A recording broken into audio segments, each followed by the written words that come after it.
मेरा नाम रोशनी है और मैं एक जवान बेटी की माँ हूँ। जैसे जैसे मेरी बेटी जवान हो रही थी, वो हमेशा ही अपने कमरे में बंद रहकर पढ़ाई करती रहती थी और मैं अपनी बेटी की इस बात से बहुत खुश थी कि मेरी बेटी पढ़ाई में बहुत इंटेलिजेंट थी। वो हमेशा से ही अच्छे मार्क्स लाती थी। मेरे पति इस दुनिया से जा चुके थे। एक रात मैंने सपने में अपने पति को देखा। वो मुझसे कहने लगे कि 2-3 दिन तुम बेटी के कमरे में छुप जाना और रात भर देखना वो अपने कमरे में क्या करती है। मैंने ऐसा ही किया, लेकिन जो मेरी आंखों के सामने आया उसे देखकर मेरे पैरों तले से जमीन निकल गई थी। मैं अपने मरे हुए पति की बात को टाल नहीं सकती थी, लेकिन मेरी हैरानगी की हद जब हुई जब रात के 2:30 बजे मैं अपनी बेटी के कमरे में अलमारी के पीछे छुप गई थी। मेरी बेटी ने जो किया उसे देखकर तो मेरे होश ही उड़ गए थे। मैं 28 साल की थी जब मैं विधवा हो गई थी और मेरी शादी 21 साल की उम्र में ही हो गई थी।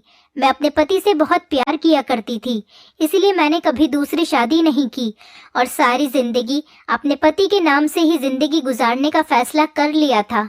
मैं एक 7 साल की बच्ची की माँ थी जिसकी परवरिश मैंने खूब दिल लगाकर और प्यार से की थी कि जब मरने के बाद मैं अपने पति को मुंह दिखाऊं तो उनके सामने गर्व से ये कह सकूं कि मैं आपकी बेटी की परवरिश बहुत अच्छे तरीके से कर आई हूँ। भगवान की कृपा है कि मेरी बेटी अब 20 साल की हो चुकी है और अब आसपास के लोग मुझसे कहते हैं कि संतान एक होनी चाहिए पर अच्छी होनी चाहिए, जैसे कि तुम्हारी बेटी है। लोग मेरी बेटी की बहुत तारीफ किया करते थे और साथ ही साथ मेरी परवरिश की भी। ये बातें सुनकर मेरा सर गर्व से ऊंचा हो जाता है। मेरी बेटी डिम्पी सच में बहुत ही अच्छी और इंटेलिजेंट लड़की है। वो सारा दिन पढ़ाई करने में ही बिजी रहती है और सारी रात भी वो पढ़ाई करती रहती है। वो जब इतनी ज्यादा पढ़ाई करती है तो मेरे दिल में उसके लिए प्यार पैदा हो जाता है। फिर मुझे उस राज का ख्याल आता है जो मैंने अपनी बेटी से छुपा रखा है। मुझे डर है कि कहीं इस वजह से मेरी और मेरी बेटी के रिश्ते के बीच कोई दरार पैदा ना हो जाए, लेकिन मैं क्या करूं? मैं चाहकर भी अभी उसे ये राज नहीं बता सकती थी, इसीलिए दिल की बात दिल में ही रखकर बैठी हुई हूँ। मैं चाहती हूँ कि मेरी बेटी की शादी जल्द से जल्द हो जाए। मैं अपनी बेटी की शादी इंटर की पढ़ाई पूरा होने तक कर देना चाहती हूँ ताकि वो इस राज तक न पहुँच जाए जो मैंने उसे छुपाया हुआ है। लेकिन मेरी बेटी अभी आगे और पढ़ना चाहती है। जब भी मैं डिम्पी से शादी की बात करती हूँ तो फौरन ही वो शादी से इनकार कर देती है कि अभी उसे और पढ़ाई करनी है और वो पढ़ लिख कर किसी काबिल बनना चाहती है। एक दिन मैं शाम का खाना बना रही थी, तब मेरे पति के एक पुराने दोस्त का फोन आया था। वो हमें अपनी बेटी की शादी का इनविटेशन दे रहे थे और कह रहे थे कि जल्द से जल्द आप हमारे घर अपनी बेटी को लेकर आ जाना। हमारा उनसे मिलना जुलना बहुत अच्छा था क्योंकि मेरे पति के दोस्त की पत्नी मेरी बहुत अच्छी फ्रेंड थी। हम दोनों एक साथ ही कॉलेज में पढ़ा करते थे। उन्होंने कहा कि मेरी इकलौती बेटी संजना की शादी है, इसलिए हम आपको 1 महीना पहले ही अपने घर बुलाना चाह रहे हैं। मैं इस बात से बहुत खुश हो गई थी। मैं कहने लगी, संजय भाई साहब, आप फिक्र मत करो, मैं बहुत जल्द आपके घर पर आ जाऊंगी, क्योंकि संजना मेरे पति के दोस्त की बेटी होने के साथ साथ मेरी दोस्त की भी बेटी थी। दरअसल मेरा शुरू से ही इरादा था कि संजय भाई साहब मेरी डिम्पी की शादी अपने छोटे बेटे के साथ कर देते, क्योंकि वो मेरी बेटी की उम्र का ही था और उसकी जॉब भी बहुत अच्छी लगी हुई थी और मैं शुरू से ही संजय भाई साहब के छोटे बेटे को पसंद करती थी। वो देखने में भी अच्छा था। उसकी और डिम्पी की जोड़ी एक साथ बहुत अच्छी लगेगी। संजय भाई साहब के 2 ही बच्चे थे। बेटी की शादी तो अब हो रही थी, उसके बाद बेटा था। मेरी बेटी उस घर में बहुत खुश रहती। मैंने जल्दी से खाना बनाया और उठकर डिम्पी के कमरे की तरफ जाने लगी। मैंने जैसे ही कमरे का दरवाजा खोलने के लिए हाथ बढ़ाया तो ये देखकर मैं हैरान रह गई थी कि डिम्पी ने तो अपना कमरा अंदर से लॉक किया हुआ था। मैंने जोर से दरवाजा खटखटाया तो कुछ देर के इंतजार के बाद दरवाजा खुल गया था। मेरी बेटी को पसीना आ रहा था और वो बहुत घबराई हुई लग रही थी। मैं कहने लगी, क्या बात है डिम्पी, तुमने दरवाजा अंदर से क्यों बंद किया हुआ था और इतनी देर से क्यों खोला है? वो कहने लगी, माँ, मैं बाथरूम में नहा रही थी। मैंने कहा, अच्छा छोड़ो ये सब, इधर आओ और मेरे पास आकर बैठ जाओ। मैं अपनी बेटी का हाथ अपने हाथों में पकड़कर उसे अपने साथ सोफे पर लेकर बैठ गई। मैं कहने लगी, तुम्हें पता है बेटा, तुम्हारे फेवरेट संजय अंकल का फोन आया था। वो हमें संजना की शादी के लिए बुला रहे हैं। तुम अपनी पैकिंग शुरू कर देना, 2 दिन के बाद ही यहाँ से निकल जाएंगे। ये सुनकर डिम्पी के चेहरे का रंग उड़ गया था। वो कहने लगी, माँ मैं नहीं जा सकूंगी। मुझे उसकी ये बात सुनकर एकदम गुस्सा आ गया और मैं कहने लगी, क्यों, तुम क्यों नहीं जाओगी? कहने लगी, माँ मेरे एग्जाम शुरू होने वाले हैं, मुझे अपने एग्जाम्स की तैयारी करनी है और मैं किसी भी हाल में अपनी पढ़ाई को छोड़कर नहीं जा सकती। मैं कहने लगी, बेटा बात को समझा करो, तुम अपनी सारी बुक्स वहाँ ले जाना, वहाँ जाकर आराम से पढ़ाई कर लेना, इसमें कौन सी बड़ी बात है। मगर शादी पर जाना बहुत ज़रूरी है क्योंकि मैंने तुम्हारे लिए संजना के भाई पराग को पसंद कर लिया है। तुम दोनों एक दूसरे से मिलोगे तो ही बात आगे बढ़ेगी। वो खाली आंखों से मुझे देखकर कहने लगी, माँ मैं शादी के काबिल नहीं रही हूँ। मुझे डिम्पी की ये बात बहुत बुरी लगी थी। मैं गुस्से में होकर कहने लगी, क्या मतलब है तुम्हारा? वो घबरा गई और कहने लगी, माँ मैंने आपसे कितनी बार कहा है, मैं पढ़ लिख कर कुछ बनना चाहती हूँ। मैं उसकी ये बात सुनकर बस उसको घूरती रह गई थी। अगले दिन भी मैंने बहुत कोशिश की कि मेरी बेटी शादी में जाने के लिए राजी हो जाए क्योंकि मैं उसको शादी में लेकर जाना चाहती थी। मैंने तो यहाँ तक कह दिया था कि अगर तुम शादी पर नहीं जाओगी तो मैं भी नहीं जाऊंगी, लेकिन फिर भी उसने मेरी बात नहीं मानी थी। मैं पहले से ही अपनी फ्रेंड कल्पना के घर जाना चाहती थी, लेकिन अपनी बेटी को मनाने की वजह से नहीं जा पाई थी, जबकि अब शादी में सिर्फ 5 दिन ही रह गए थे। मजबूरन मुझे अपनी ही सारी तैयारी करनी पड़ी थी। मैं अपने पति के पुराने दोस्त और अपनी पुरानी दोस्त के साथ इस पुरानी दोस्ती को बिगाड़ना नहीं चाहती थी। मैंने डिम्पी से कह दिया था कि मैं पड़ोस में कह जाऊंगी कि वो 1 हफ्ते के लिए तुम्हारे साथ रह ले।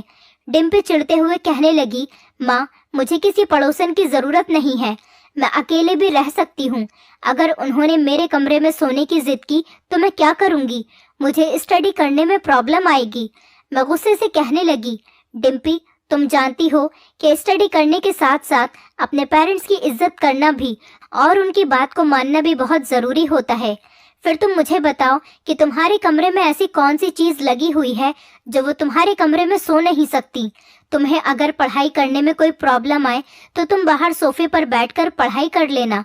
डिम्पी कहने लगी, माँ आप तो जानती हो मैं अपने कमरे में अकेले रहकर ही अपनी पढ़ाई करती हूँ, तभी मेरा अच्छा फोकस मेरी पढ़ाई पर रहता है, इसलिए मैं किसी की मौजूदगी में डिस्टर्ब होती हूँ। मैं कहने लगी, अच्छा चलो ठीक है, पड़ोसन मेरे कमरे में सो जाया करेगी और तुम आराम से अपनी पढ़ाई कर लेना। बड़ी मुश्किल से शादी पर जाने की तैयारी कंप्लीट हुई थी। मैं जानती थी कि संजय भैया और कल्पना डिम्पी के बारे में मुझसे ज़रूर पूछेंगे कि डिम्पी शादी में क्यों नहीं आई। जैसे ही मैं शादी वाले घर में पहुंची तो संजय भाई साहब कहने लगे, अरे भाभी आप मेरी डिम्पी बेटी को क्यों नहीं लेकर आई? और उनकी इस बात में कल्पना भी हाँ में हाँ मिलाने लगी। मैं डरते डरते कहने लगी, वो मेरी बेटी अपनी पढ़ाई को लेकर बहुत सीरियस रहती है, उसके एग्ज़ाम होने वाले हैं इसलिए वो नहीं आ सकी।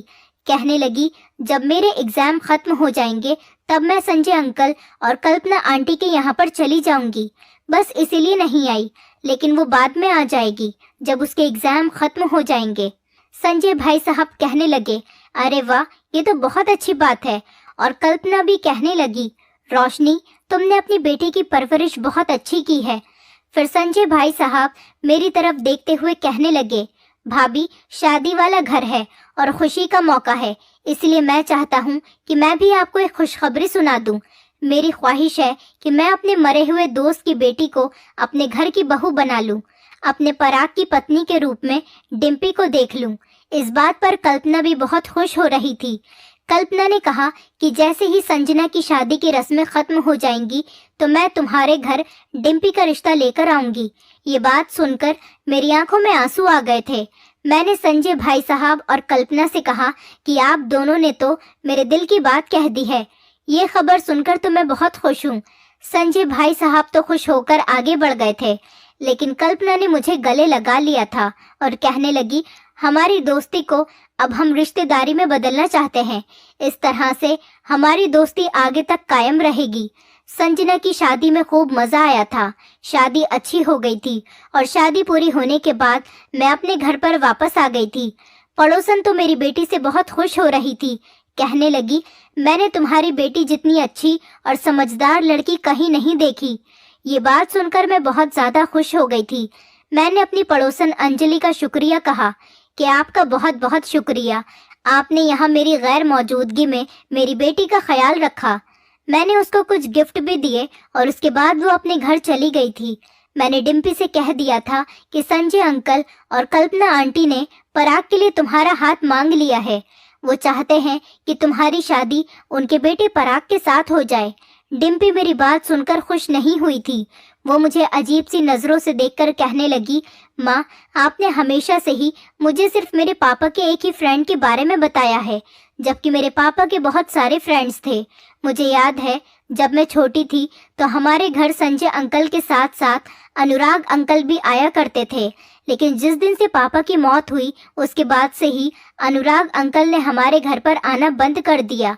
क्या पापा के मरने के साथ साथ ही अनुराग अंकल भी मर गए, जो आपने कभी उनके बारे में कोई बात नहीं की? डिम्पी ने मेरे जख्मों पर नमक छिड़क दिया था। मैं गुस्से से कहने लगी, हाँ, नहीं बताया मैंने तुम्हें अनुराग के बारे में। तुम जानती हो कि तुम्हारे पापा ने मुझसे लव मैरिज की थी। तुम्हारे पापा की फैमिली वाले हमारी शादी नहीं कराना चाहते थे, जबकि तुम्हारे अनुराग अंकल का हमारे घर पर बचपन से आना जाना था। हमारी शादी के कुछ महीनों पहले ही अनुराग की भी शादी हो गई थी। तुम्हारे पापा के मरने के बाद अनुराग की पत्नी ने मेरे घर में इतने ज्यादा फसाद फैलाए थे कि मेरे ससुराल वाले मुझसे नफरत करने लगे थे और वो मुझे घर से निकालना चाहते थे। और मैं बेसहारा थी क्योंकि मेरे माता पिता नहीं थे। मैं बेसहारा कहाँ जाती? किसी ने मेरी बात पर यकीन भी नहीं किया था।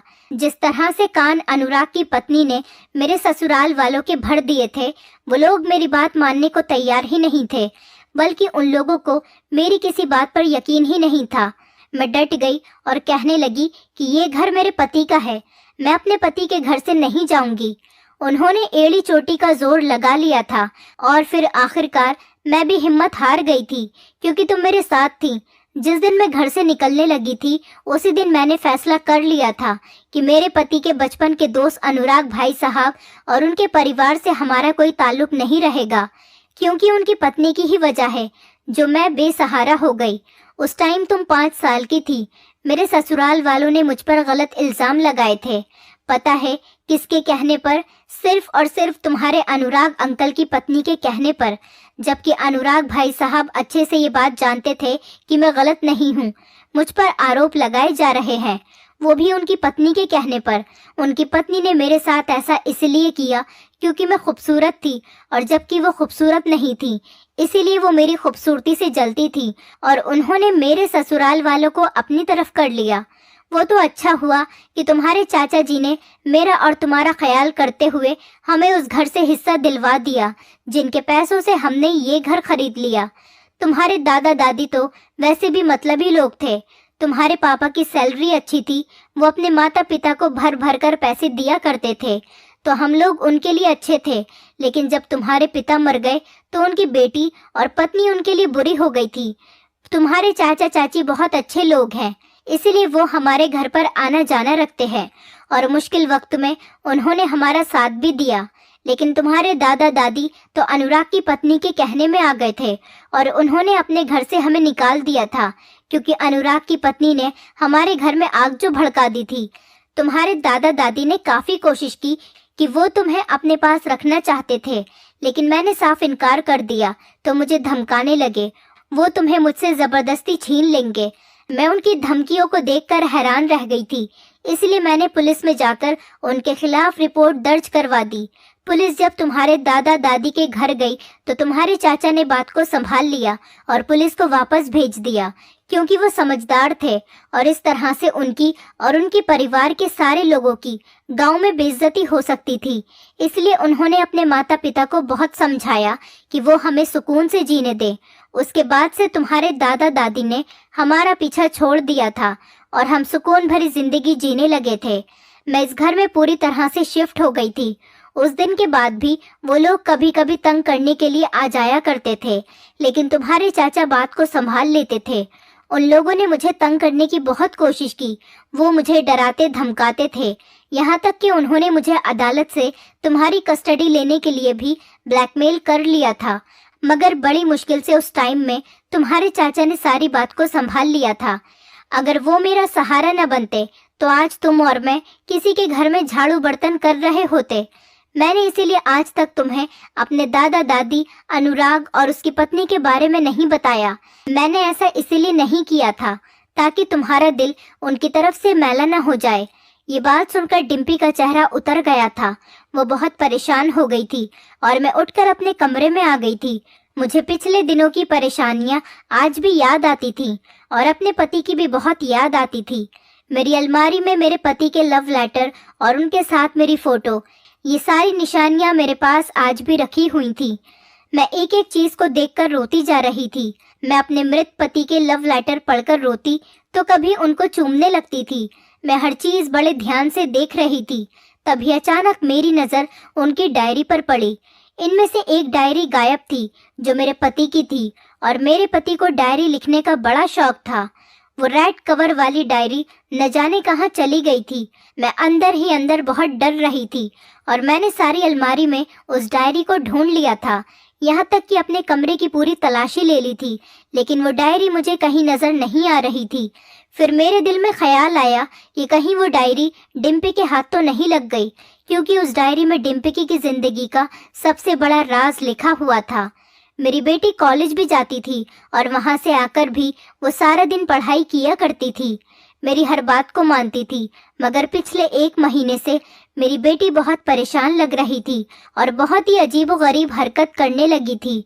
उसने सब कुछ छोड़ दिया था, बस हमेशा चिड़चिड़ी रहने लगी थी। वो मेरी बात भी नहीं मानती थी। मैं उसकी वजह से बहुत परेशान रहने लगी थी। इसलिए मैंने सोचा किसी टाइम मैं उसके कमरे की तलाशी लूंगी। मैं ये सारी बातें रात भर सोचती रही थी। इसी तरह से सोचते सोचते सो भी गई थी। मैं बहुत गहरी नींद में सो रही थी जब मुझे सपने में मेरे पति मिलने आए थे। वो कहने लगे, रोशनी, तुम 2-3 दिन मेरी बेटी के कमरे में छुपकर उसे देखना कि वो क्या करती है। जब मेरी आंख खुली तो मुझे बड़ी हैरानी हुई कि आखिर ये कैसा सपना था। इस सपने ने तो मुझे चौंका कर रख दिया था। मेरे पति बहुत सालों बाद मेरे सपने में आए थे और सपना भी कितना अजीब सा था। मुझे एकदम सही फिक्र होने लगी थी कि कहीं मेरी बेटी किसी मुसीबत में तो नहीं। इसीलिए मैं जल्दी से उठकर अपनी बेटी के कमरे की तरफ जाने लगी थी। दरवाजा खोलने के लिए जैसे ही मैंने हाथ आगे बढ़ाया तो ये देखकर मैं हैरान रह गई थी कि रात के इस टाइम पर मेरी बेटी का कमरा अंदर से लॉक था। न जाने वो इस तरह की अजीब हरकतें क्यों करने लगी थी। इससे पहले तो कभी उसने कमरे को लॉक नहीं लगाया था। सुबह हुई तो मैं डिम्पी से कहने लगी, तुमने रात में अपने कमरे के दरवाजे को लॉक क्यों किया था? मेरी बात सुनकर वो मुझसे घबराते हुए कहने लगी, माँ, आप क्या रात भर मेरी जासूसी करती रहती हो? मैंने बात को मजाक में टालने की कोशिश की, इसलिए मैं हंसकर कहने लगी, नहीं बेटी, वो तो बस रात को मुझे डर लग रहा था, इसलिए मैं तुम्हारे पास आ गई थी। वो कहने लगी, मुझे पता नहीं कि आपको रात में डर लग रहा था या नहीं, मगर अब मुझे आपसे बहुत डर लगने लगा है। मैं हंस दी थी, लेकिन जो मेरी बेटी का बिहेवियर था और मेरे पति का सपना, ये सब मुझे बहुत परेशान कर रहा था। मैंने फैसला कर लिया था कि मैं अपने मरे हुए पति की बात को नहीं टाल सकती। उसी रात मैं अपनी बेटी के कमरे में जाकर उसकी अलमारी के पीछे छुप गई थी। मेरी बेटी जैसे ही कमरे में आई तो वो अपनी बुक्स खोलकर पढ़ाई करने के लिए बैठ गई थी। वो तो अपनी स्टडी करने में बिजी थी, जबकि मैं अलमारी के पीछे से खड़े होकर छुपकर उसे देख रही थी। सारी रात मेरी बेटी पढ़ाई करने में बिजी रही थी। सुबह के लगभग 6 बजे उसने अपनी किताबों को बंद किया और वो अपने बिस्तर पर जाकर लेट गई थी और सो गई थी, जबकि मेरी बेटी सुबह के 8 बजे कॉलेज जाती थी, इसलिए सिर्फ 1 घंटे ही सोती थी। लेकिन सारी रात ऐसा कुछ नहीं हुआ था जो मुझे चौंका देता। सुबह जब मेरी बेटी 8 बजे अपने कॉलेज जाने के लिए उठी और नहाने के लिए बाथरूम में चली गई, तब मैं जल्दी से भागी और अपने कमरे में आ गई थी। सारी रात खड़े रहने की वजह से मेरे पैरों में बुरी तरह से दर्द हो रहा था और मेरा शरीर भी टूट रहा था। मैं सोच में पड़ गई थी कि मैं एक छोटे बच्चे की तरह एक सपने के पीछे क्यों पड़ गई हूँ। मैंने सोचा कि कल रात मैं अपने सपने की वजह से ज्यादा ही घबरा गई थी, इसीलिए मैंने सोच लिया था कि अब मैं रात के टाइम डिम्पी के कमरे में नहीं जाऊंगी।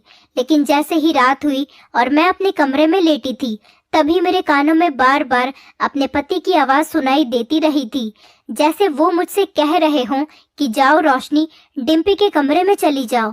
मैं अपने फैसले पर ज्यादा देर तो नहीं ठहर सकी थी, इसलिए मैं रात होते ही एक बार फिर से अपने बेटी के कमरे में जाकर उसकी अलमारी के पीछे छुप गई थी। आज तो मेरी टांगों में बहुत ज्यादा दर्द हो रहा था, मगर मैं बर्दाश्त करती रही और खड़ी रही। मैंने तो कभी अपने पति की बात को नहीं टाला था जब वो जिंदा थे और मुझसे बहुत प्यार किया करते थे। आज मैं कैसे उनकी बात को टाल सकती थी। सारी रात मैं इसी तरह से अलमारी के पीछे खड़ी रही थी और मेरी बेटी पढ़ाई कर रही थी, एक के बाद एक किताबों को पढ़ रही थी। इसी तरह से दूसरी रात भी गुजर चुकी थी। मैं सुबह फिर अपने कमरे में आकर सोचने लगी कि शायद ये सपना मुझे इसलिए आया हो कि मैं रोज अपने पति की यादों में खोई रहती हूँ और उनकी फोटो को बार बार देखती हूँ, इसीलिए मेरे पति की यादें मेरे दिमाग पर सवार हो गईं। शायद इस सपने की कोई हकीकत ही न हो। मैंने सोच लिया था कि अब मैं सपने की वजह से अपनी बेटी पर शक नहीं करूंगी। मैंने थोड़ा सा आराम किया और उठकर नाश्ता बनाने के लिए किचन में चली गई थी। नाश्ता बनाकर मैंने सोचा चलो डिम्पी के लिए भी नाश्ता बना देती हूँ। मैं जैसे ही उसके कमरे में उसे नाश्ता देने के लिए गई, मैं अपनी बेटी के कमरे के दरवाजे तक ही पहुंची थी, तभी उसके कमरे से आती हुई आवाज मेरे कानों में पड़ी थी।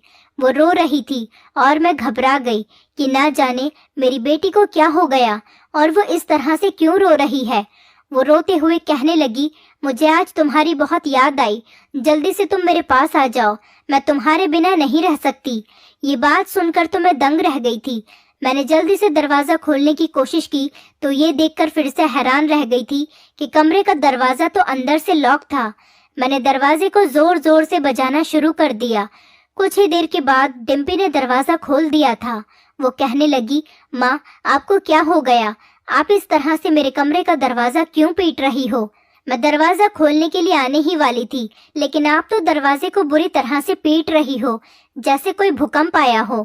पहले तो मैंने सोचा कि इससे पूछ लूं कि ये किसके साथ बातें कर रही थी, मगर जब उसके हाथ में मैंने उसके पिता की फोटो देखी तो मैं सब कुछ समझ गई थी। वो शायद अपने पिता की याद में खोई हुई थी और अपने पापा को मिस कर रही थी, लेकिन ना जाने क्यों मेरा दिल बहुत घबरा रहा था। मैंने डिम्पी से कहा, ये रहा तुम्हारा नाश्ता, तुम अपने कमरे में ही कर लो। मैं तुम्हारे लिए नाश्ता लेकर आई थी और मैंने नाश्ते की ट्रे डिम्पी के हाथ में दे दी। उसने बिना कुछ कहे ही फोटो को साइड पर रख दिया और नाश्ता करने के लिए बैठ गई थी। मैं बड़ी परेशान हो गई थी और बुरी तरह से उलझ गई थी। मैंने सोचा कि चलो आज आखिरी रात है, आज भी मैं जाकर डिम्पी के कमरे में अलमारी के पीछे छुप जाऊंगी आज और उसके कमरे में छुपकर देख लेती हूँ। फिर से रात हुई तो मैं अपनी बेटी के कमरे में जाकर अलमारी के पीछे छुप गई थी। मेरी बेटी रोज की तरह ही चेयर पर बैठकर टेबल पर अपनी रखी हुई बुक्स को खोलकर पढ़ने लगी थी और अपनी पढ़ाई में इतनी बिजी हो गई थी। थोड़ी ही देर गुजरी थी कि अचानक डिम्पी के कमरे की खिड़की पर दस्तक होने लगी थी। मैं हैरान रह गई थी कि इतनी रात को और इस टाइम पर आखिर खिड़की से कौन आ सकता है। डिम्पी ने जल्दी से अपनी बुक्स को बंद किया और खड़ी होकर खिड़की की तरफ जाने लगी और उसने खिड़की को खोल दिया। मुझे किसी के कूदने की आवाज सुनाई दी थी। मेरा दिल बहुत जोर जोर से धड़कने लगा था। डिम्पी रोने लगी थी और कहने लगी, आप इतने दिनों से क्यों नहीं आए हो? जानते हो ना मैं आपसे कितना प्यार करती हूँ। मुझे तो ऐसा लगता है कि अगर मैं आज आपको फोन नहीं करती तो शायद आप आज भी यहाँ पर नहीं आते। मैं तो आपको एक बात बताना ही भूल गई। सुबह जब आपसे मेरी फोन पर बात हुई थी तो अचानक ही माँ आ गई थी।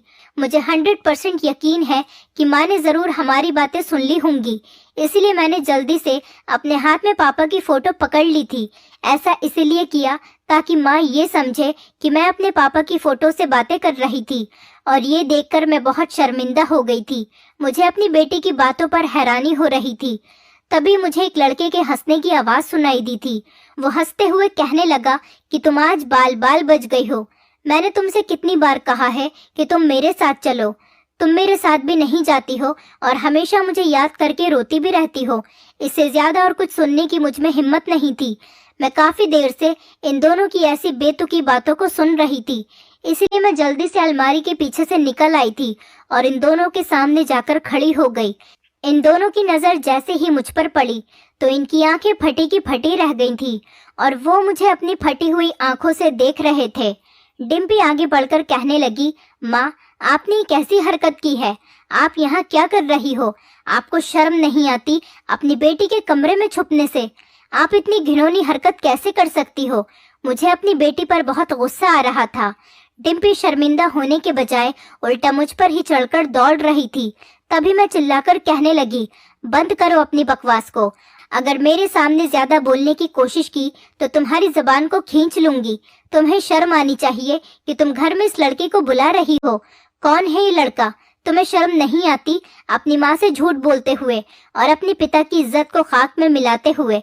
मैं तो कभी मरकर भी ये नहीं सोच सकती थी कि तुम इतनी गलत निकलोगी। फोन पर रो रो के अपने आशिक को घर बुलाओगी। और इस लड़के को तो देखो, बगैरत यहाँ से भाग भी नहीं रहा, आंख से आंख मिलाकर खड़ा हुआ है। ये यही सोच रहा होगा कि एक बेसहारा और बूढ़ी औरत हमारा क्या बिगाड़ लेगी। डिम्पी कहने लगी, माँ, ये मेरा आशिक नहीं बल्कि ये मेरा पति है। हम दोनों ने एक दूसरे से शादी कर ली है। ये बात सुनकर तो मेरे पैरों तले से जमीन निकल गई थी कि आखिर मेरी बेटी ये सब कुछ क्या कह रही थी। मैंने कहा, बगैरत लड़की, तुम्हें ये सब कुछ करते हुए शर्म नहीं आती? कौन है ये लड़का? कैसे जानती हो तुम इसको? ये सुनकर डिम्पी रोने लगी और बताने लगी कि हाँ माँ, मैं सच कह रही हूँ, ये मेरा पति है। इसके बारे में मुझे अपने पापा की डायरी से पता चला था और उसी डायरी पर इसके घर का एड्रेस भी लिखा हुआ था। इसका नाम राज है। पापा की डायरी में राज के बारे में सारी डिटेल लिखी हुई थी और अब मैं सब कुछ जान चुकी हूँ। हम दोनों बहुत छोटे थे और हम दोनों बचपन से पक्के फ्रेंड्स थे। हम दोनों एक साथ खेलते थे। पापा ने मेरा और राज का रिश्ता फिक्स कर दिया था। यह अनुराग अंकल का बेटा है। डायरी में लिखा था कि मेरी ख्वाहिश है कि मेरी बेटी की शादी मेरे दोस्त के बेटे राज के साथ हो जाए और मेरी बेटी के पैदा होने के बाद मैंने अपने दोस्त से वादा किया था कि मेरी बेटी जवान होने के बाद तुम्हारे बेटे राज की पत्नी बनेगी और तुम्हारे घर की बहू बनकर जाएगी। और उसमें मेरे लिए भी कुछ लिखा गया था। पापा ने लिखा था कि डिम्पी, अगर मुझे कुछ हो गया तो जवान होने के बाद तुम किसी और को पसंद नहीं करना। जिस लड़के को मैंने तुम्हारे लिए चुना है तुम उससे ही शादी करना। अब आपको जरा शर्म नहीं आई कि आपने मुझसे मेरे पिता के वादे के बारे में छुपा कर रखा? आपने मेरे दादा दादी को तो मुझसे छुपा कर रखा था। मैं सिर्फ अपने चाचा चाची को ही जानती थी और ये सोचती थी कि मेरे दादा दादी दुनिया में है ही नहीं। लेकिन जब उस दिन आपने मुझे दादा दादी के बारे में सारी बात बताई तो मैं समझ गई थी कि इसलिए मेरी माँ ने मुझे दादा दादी के बारे में नहीं बताया, क्योंकि उन्होंने हमारे साथ बहुत गलत किया था। और आपने अनुराग अंकल की पत्नी के बारे में भी बता दिया था कि उन्होंने आपके साथ बहुत बुरा किया था। लेकिन आपने एक बार भी अनुराग अंकल के बेटे राज का जिक्र तक मुझसे नहीं किया, जबकि आप मेरी शादी संजय अंकल के बेटे पराग के साथ करवाना चाहती थी। आपने ऐसा इसीलिए किया कहीं मुझे कुछ याद ना आ जाए कि राज मेरे बचपन का दोस्त है। राज की मम्मी ने आपके साथ जैसा भी किया, लेकिन वो पुरानी बात थी। मेरे पापा तो मेरा रिश्ता राज के साथ पक्का करके गए थे और उसके पिता से वादा कर गए थे, इसलिए मैं अपने पिता के किए हुए वादे को नहीं तोड़ सकती थी। आपकी अलमारी से मुझे मेरे पापा के लेटर पड़े हुए मिले थे और उन्हीं के साथ साथ मेरे पापा की डायरी भी रखी हुई थी। मैं उन डायरी में से एक डायरी को अपने पास लेकर आ गई थी और मैंने जब डायरी को पढ़ा तो उसमें ये सारी बातें लिखी हुई थी। उसी में राज का एड्रेस भी लिखा हुआ था। इसलिए मैं कॉलेज के बहाने से एक दिन राज से मिलने के लिए चली गई थी और उसको सारी बात बता दी थी। खुशकिस्मती से मुझे वो लड़का मिल गया था जिसे मेरे पापा मेरे लिए चुनकर गए थे। और माँ देखिए, अब हम दोनों एक हैं। मैं डिम्पी की बातें सुनकर रोने लगी थी और कहने लगी, बेटी, तुम्हारे पापा की फ्रेंड की पत्नी ने मेरे साथ बहुत गलत किया था। मैं नहीं चाहती थी कि तुम्हारी शादी अगर उस घर में हो जाए तो वो औरत तुम्हारा जीना दुश्वार कर दे, क्योंकि जिस औरत ने मुझे भी नहीं बख्शा तो फिर वो तुम्हारा क्या हाल करती। और इसी औरत की वजह से मेरे सास ससुर ने भी मुझे घर से निकाल दिया था।